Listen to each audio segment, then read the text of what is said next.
Okay guys, rider na po atong tirada karon. Naglimpyo ta og oxygen sensor.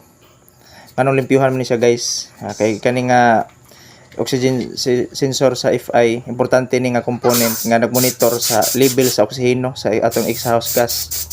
Nya kini ang data ani ipasa ni ngadto sa ECU aron ma-adjust niya ang air fuel ratio alang sa combustion nya gikusog kakusgon sa ekonomiya sa gasolina. Mo nay tuyo ana, mo nang gilimpyuhan nato na siya.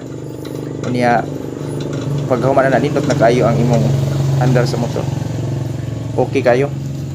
Ato din ang gilimpyuhan kay usay mura magmohinay ba mo atong gilimpyuhan og maayo.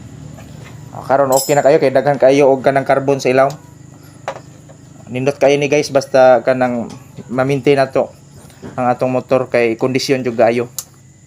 Niya ato na lang po dahil gipantaod ang iyang mga lock diha, iyang cover pod apil kay lisod man pagkulbot sa iyang sakit diha. Okay, overtime ta bisa gabi nag flashlight lang ta di ay kumana ni awa na andar dayon. Okay, mauro to guys. Okay na